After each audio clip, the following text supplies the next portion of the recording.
Hello hello.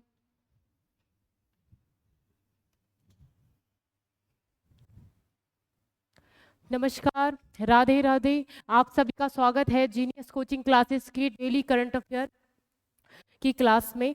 चलिए, आज जो है 14 मई का करंट अफेयर हम सब मिलकर पढ़ेंगे। पहला क्वेश्चन क्या है, देख लेते हैं। पहला क्वेश्चन क्या है?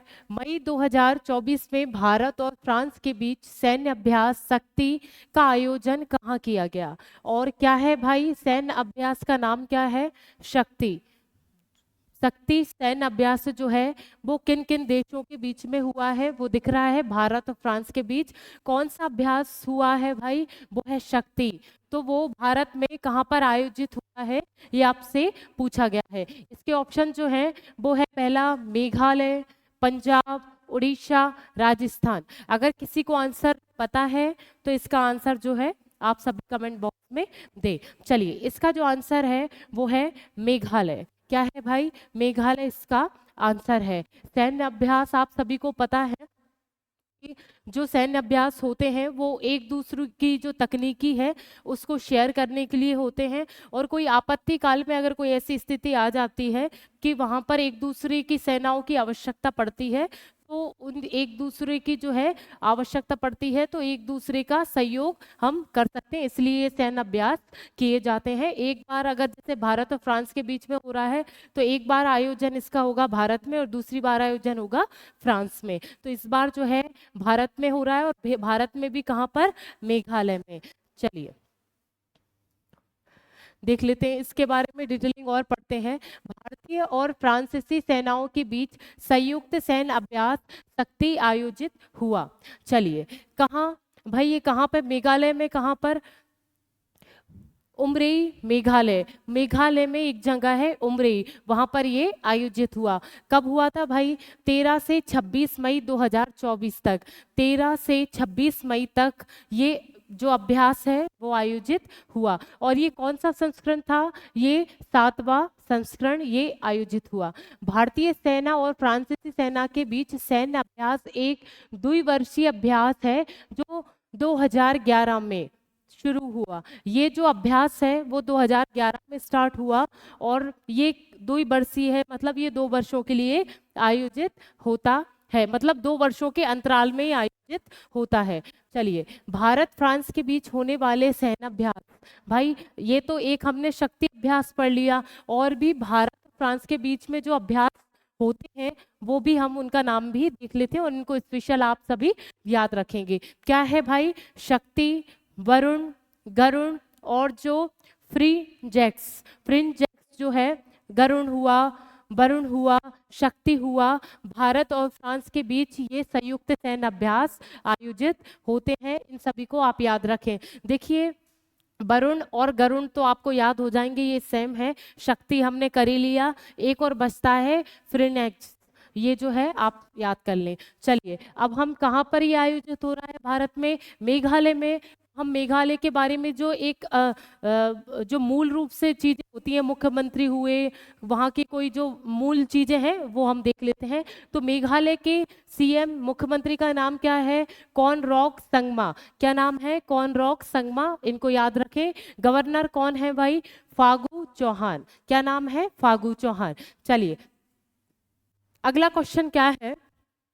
यूनाइटेड वर्ल्ड रेसलिंग UWW ने किस भारतीय पहलवान को 31 दिसंबर 2024 तक निलंबित किया है?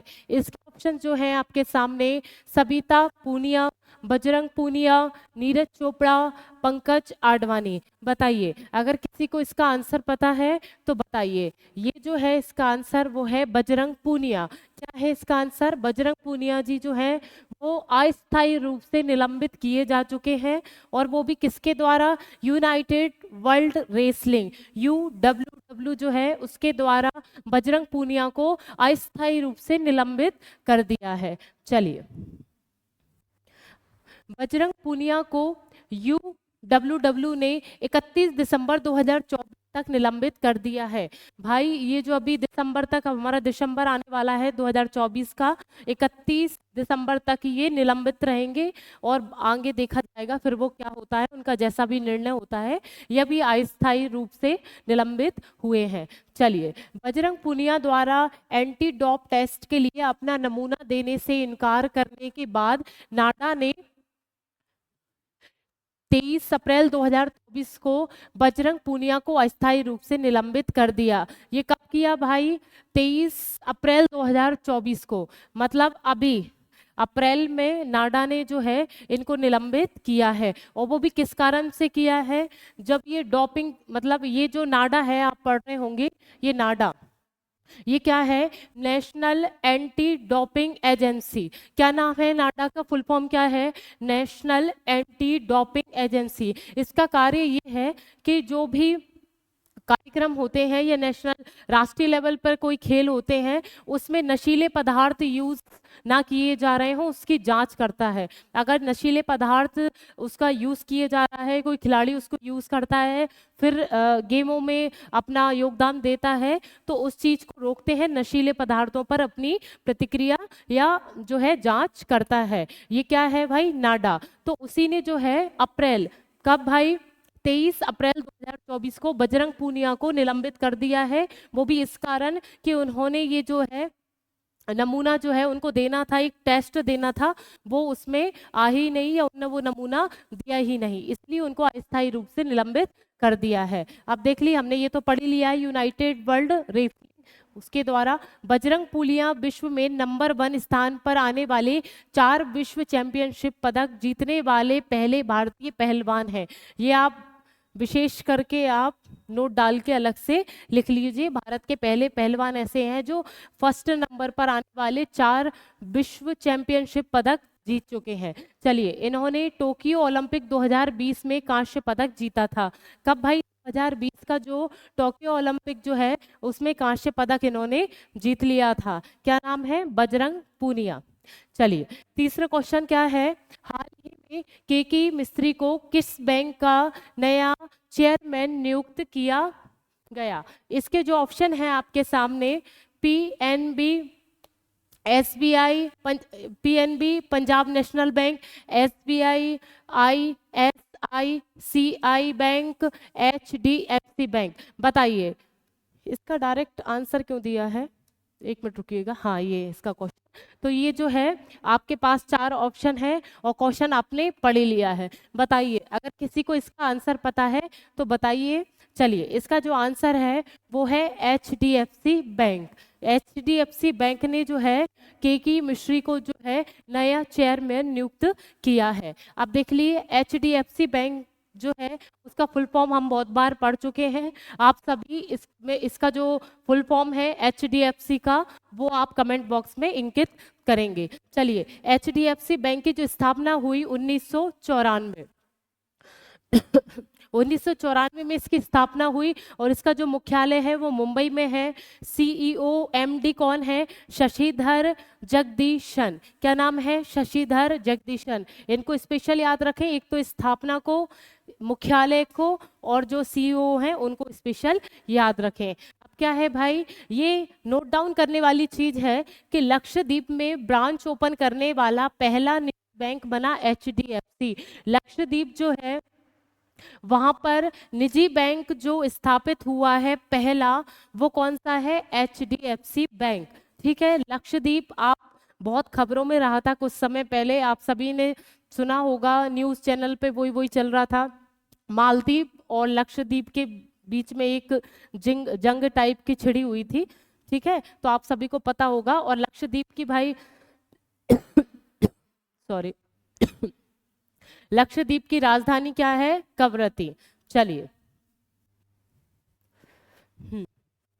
और आपने वो भी देखे होंगे लक्षद्वीप पर जो हमारे प्राइम मिनिस्टर जी उन्होंने फोटो शेयर किए थे, तो स्मार्ट लग रहे थे। हालांकि हमारे प्राइम मिनिस्टर जी तो वैसे भी स्मार्ट ही लगते हैं, और बस उन्हीं तस्वीरों ने उनकी बवाल मचा दिया था। चलिए, चौथे क्वेश्चन की तरफ बढ़ते हैं। मई 2024 में L&T ग्रुप के नए अध्यक्ष कौन नियुक्त किए गए हैं? Larsen and Toubro. क्या है भाई इसका full form? Larsen and Toubro लिख लीजिए।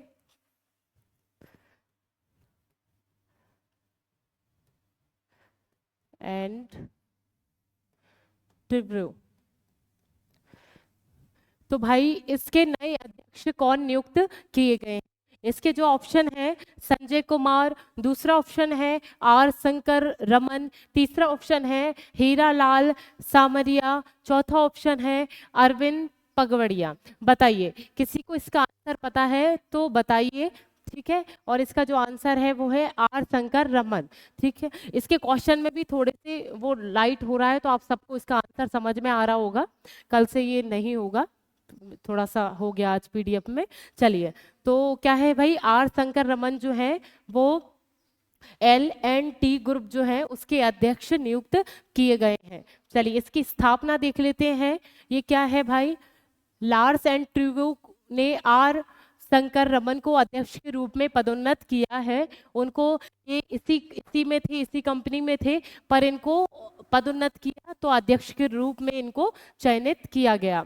इस पदोन्नति के बाद रमन कंपनी के पूर्णकालिक निर्देशक और मुख्य वित्तीय अधिकारी के रूप में अपनी मौजूदा भूमिका में जारी रखेंगे, ठीक है। इसी के साथ साथ वो अपना वित्तीय अधिकारी का भी और निर्देशक के रूप में भी कार्य करेंगे। और क्या है भाई, लार्स एंड ट्रूव्यू जो है उसकी स्थापना कब हुई, 1946। स्पेशल याद रखें, स्थापना तो आप किसी भी चीज की, अधिकतर जो मोस्ट चीजें हैं उनकी स्थापना आप बिल्कुल ना भूलें। स्थापना क्या है भाई, 1946 में इसकी स्थापना हुई लार्सन एंड ट्रूव्यू की। इसका मुख्यालय कहाँ है, मुंबई में। और क्या है, CMD कौन है इसके, SN सुब्रमण्यम। क्या है, SN सुब्रमण्यम जी जो है इसके लार्स एंड ट्रूव्यू कंपनी है उसके CMD हैं। चलिए, पांचवा क्वेश्चन है, हाल ही में अमेरिका और ब्राजील के बाद 10 लाख उबर ड्राइवर की उपलब्धि हासिल करने वाला तीसरा देश कौन सा बना है? इसके ऑप्शन जो हैं आपके सामने, जर्मनी, भारत, चाइना, फ्रांस। बताइए, क्या पूछा गया है कि जो उबर जो ड्राइवर हैं वो तीसरे स्थान पर कौन सा देश रहा है, उस क्षेत्र में पूछा गया है। और इसमें जो है हाईलाइट हो रहा है, तो मैं यही बता देती हूँ, इसका जो आंसर है वो है भारत। भारत जो है तीसरे नंबर पे ये उभरा हुआ है। चलिए, हम आगे पढ़ते हैं। भारत 10 लाख उबर ड्राइवरों वाला दुनिया का तीसरा देश बना है। कौन सा भाई, दुनिया का जो है तीसरा देश ये बन गया है। भारत अमेरिका और ब्राजील के बाद 10 लाख ड्राइवरों की उपलब्धि हासिल करने वाला तीसरा देश बन गया है। देखिए, भारत अमेरिका और ब्राजील के बाद क्या है भाई, भारत अमेरिका और ब्राजील के बाद जो है ये उपलब्धि हासिल करने वाला तीसरा बड़ा देश हमारा भारत बन गया है। किस मामले में, उबर ड्राइवरों के बारे में, उस मामलों में। तो जो उबर क्या है, एक कंपनी है, ठीक है, जो है 10,000 से ज़्यादा शहरों में वो जो है आपको आवागमन में सहायता होती है। ये कंपनी, उबर कंपनी आपने देखी होगी, ठीक है, या आपने सुनी होगी, आप गूगल पे सर्च भी कर सकते हैं। तो वहाँ जो उनके लिए उस जो वाहन को एक दूसरे से आवागमन के लिए चलाया जाता है, उनमें उबर ड्राइवर रखे जाते हैं, उसी के बारे में बात चल रही है। उबर ने 31 मार्च 2024 को वैश्विक राजस्व में पिछले वर्ष की तुलना में 15% की वृद्धि हुई है। मार्च 2024 से राजस्व में जो है, जो राज्य का पैसा है या कर है, उसमें कितनी वृद्धि हुई है, 15% की वृद्धि हुई है। किसके कारण, उबर ड्राइवरों के कारण या इस कंपनी के कारण 15% जो है राज्य में राजस्व की वृद्धि हुई है, जिससे राजस्व 10.13 बिलियन डॉलर तक पहुंच गया है। जिससे जो है राजस्व कितना बढ़ गया है भाई, कितना पहुंच गया है, 10.13 बिलियन डॉलर ये पहुंच गया है। अब जो उबर जो हम कंपनी देख रहे हैं उसके CEO कौन है, दारा खोसरो शाही। क्या नाम है, दारा खोसरो शाही। चलिए, छठवां क्वेश्चन है, हाल ही में राष्ट्रीय प्रौद्योगिकी दिवस कब मनाया गया। इसके ऑप्शन जो हैं 7 मई, 8 मई, 11 मई, 12 मई। बताइए आंसर, बताइए इसका कि राष्ट्रीय प्रौद्योगिकी दिवस कब मनाया गया। इसका आंसर सभी को पता होगा ज्यादातर। इसका जो आंसर है वो है 11 मई। 11 मई को राष्ट्रीय जो प्रौद्योगिकी दिवस है वो मनाया गया।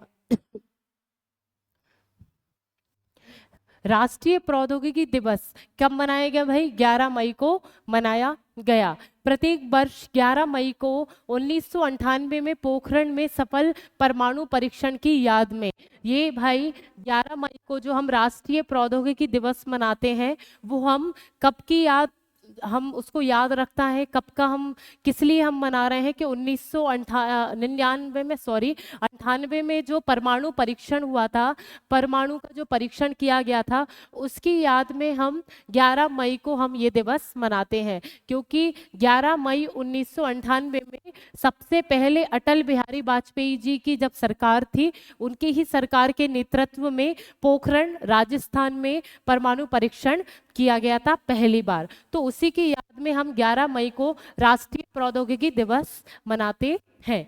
चलिए इसकी भाई थीम क्या है 2024 की, इसकी थीम देख लेते हैं। फ्रॉम स्कूल्स टू स्टार्टअप्स देख लेते हैं। Inviting young minds of innovate, ये जो है इसकी थीम है। चलिए 7वां क्वेश्चन क्या है? विश्व का तीसरा सबसे बड़ा सौर ऊर्जा उत्पादक बनने से भारत का किस देश से आगे निकल गया है? क्वेश्चन एक बार और रिपीट करती हूँ। विश्व का तीसरा सबसे बड़ा सौर ऊर्जा उत्पादक क्या है भाई?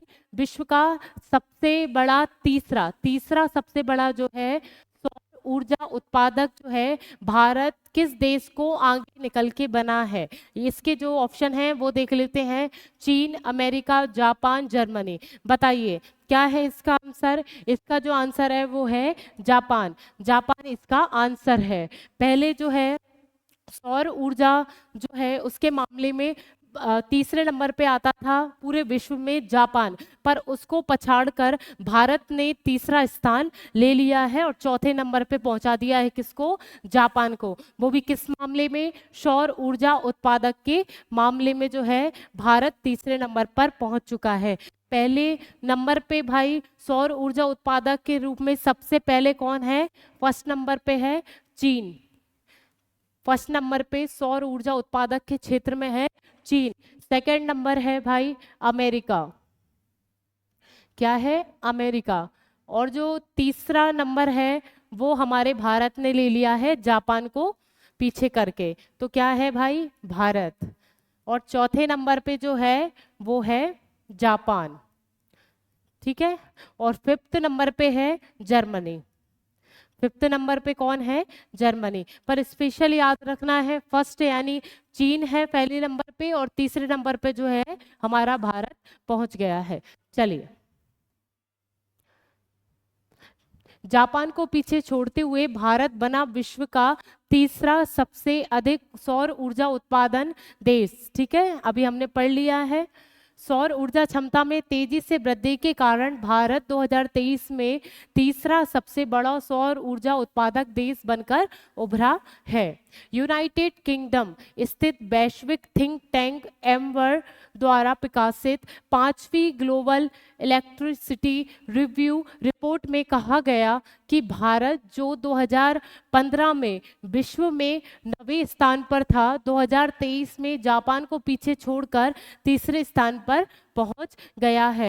2015 में जो है विश्व में हमारी रैंकिंग थी 9वीं, ठीक है, ऊर्जा के मामले में, सौर ऊर्जा के मामले में। और वही रैंकिंग जो है 2023 में कौन सी हो गई भाई? तीसरे स्थान पर हमारा भारत पहुंच गया है। ये कौन सी रिपोर्ट है? ये वैश्विक थिंक टैंक एम्बर जो है उसके द्वारा प्रकाशित की गई और रिपोर्ट का नाम क्या है? Global electricity review. ये जो रिपोर्ट है वो यूके के द्वारा दी गई है और उसमें बताया गया है कि भारत तीसरे नंबर पे आ गया है। चलिए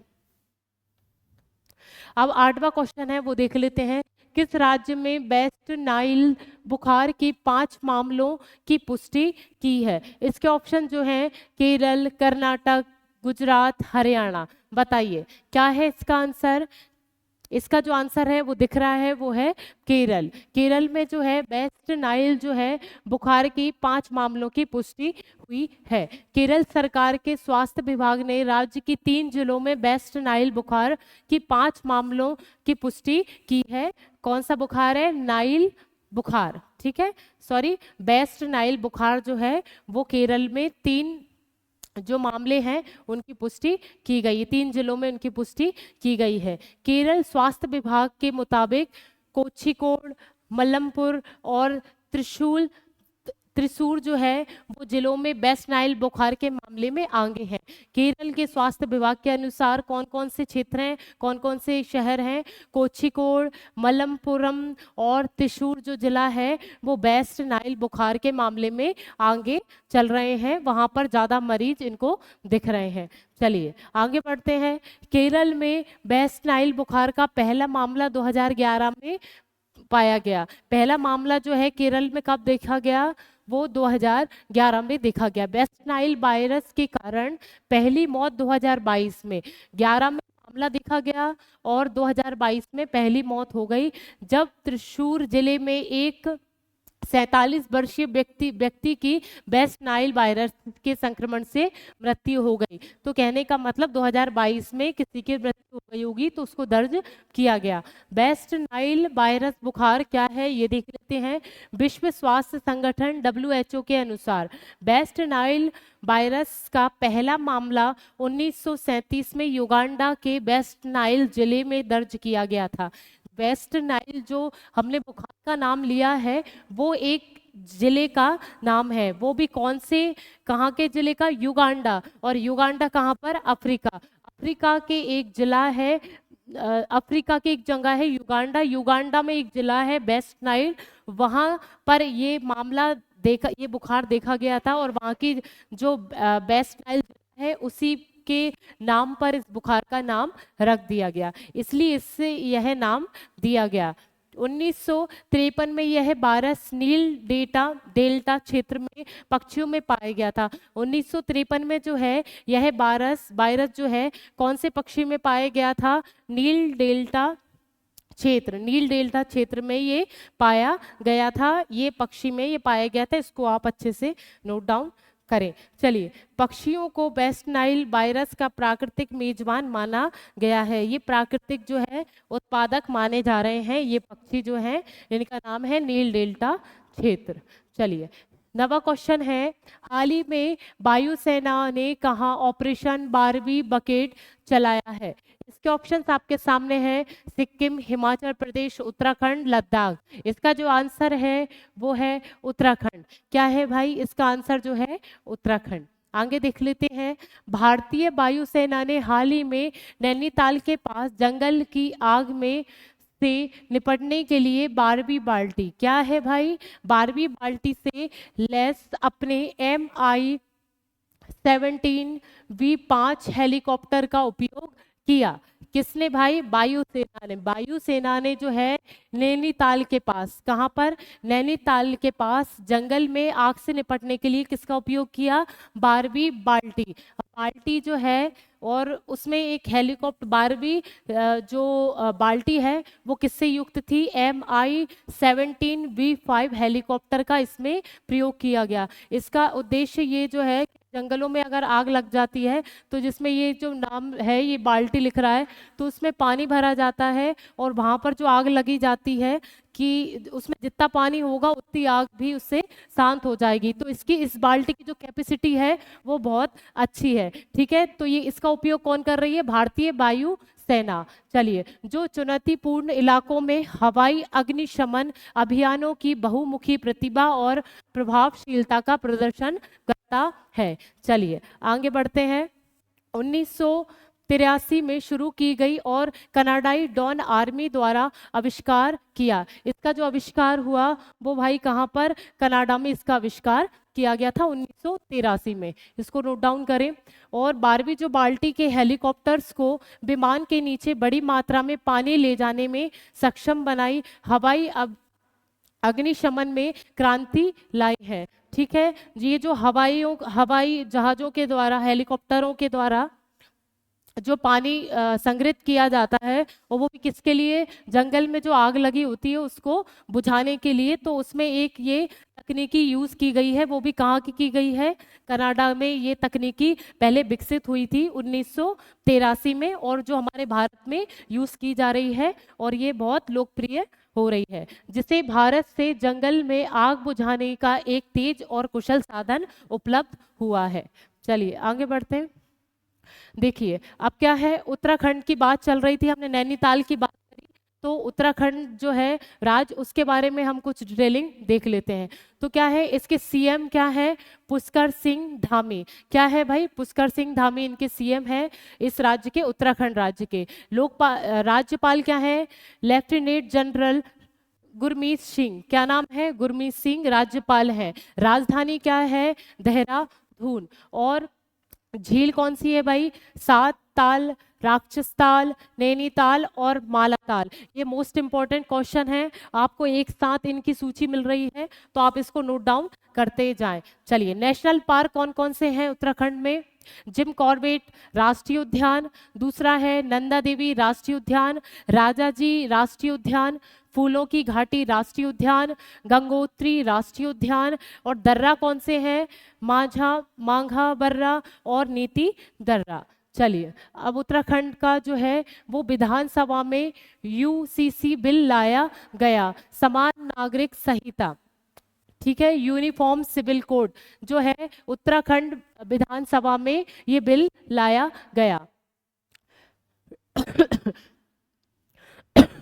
सॉरी, 38वें राष्ट्रीय खेल 2024 में यहाँ आयोजित किए गए। उत्तराखंड उच्च न्यायालय में पहली महिला मुख्य न्यायाधीश जो है उनका नाम क्या है? ऋतु बहारी। क्या है भाई? ये उत्तराखंड के उच्च न्यायालय में जो है मुख्य न्यायाधीश के रूप में नियुक्त हुई, उनका नाम क्या है? ऋतु बहारी। चलिए, लास्ट क्वेश्चन है, उसकी तरफ बढ़ते हैं। लास्ट क्वेश्चन क्या है? हाल ही में किसने World Press Photo of the Year 2024 पुरस्कार जीता? इसके ऑप्शंस हैं Riken Yamamoto, Mohammed Salem, Prabha Varma, M Krishna. अगर किसी को इसका आंसर पता है तो बताइए। चलिए, इसका जो आंसर है वो है मोहम्मद सलेम। मोहम्मद सलेम जो है इस पुरस्कार को इन्होंने प्राप्त किया है 2024 में। मोहम्मद सलेम ने world Press Photo of the year पुरस्कार 2024 जीता है। उन्होंने गाजा पट्टी में अपनी 5 वर्षीय भतीजी के शव को गोद में लिए हुए एक फिलिस्तीन महिला की अपनी छवि के लिए जीत हासिल की है। इनका नाम क्या है भाई फोटोग्राफर का? मोहम्मद सलीम। उन्होंने 17 अक्टूबर 2024, कब भाई? 17 अक्टूबर 2024 को ये तस्वीर खींची, ये आपको दिख रही होगी। और ये जो महिला है उनकी एक भतीजी है जिसका सब वो हाथ में लिए हुए हैं। इस फोटो के लिए उनको कौन सा पुरस्कार मिला है? World Press Photo of the Year 2024। उनका नाम क्या है? मोहम्मद सलीम। ये तस्वीर 17 अक्टूबर 2023 को गाजा के खान यूनिस में ली गई, जहां परिवार फिलिस्तीन मामले में इजराइल बमबारी के दौरान मारे गए रिश्तेदारों की तलाश कर रहे थे। उस टाइम ये तस्वीर खींची गई। और आपको पता है कि इजराइल और फिलिस्तीन के बीच में 2023 से ही क्षेत्र के लिए बहुत लड़ाइयाँ चल रही हैं।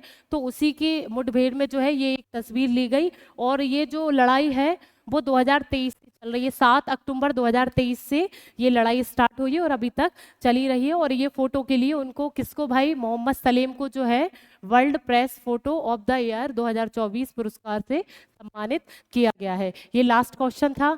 चलिए, इसी के साथ मैं आपसे कल मिलती हूँ। राधे राधे।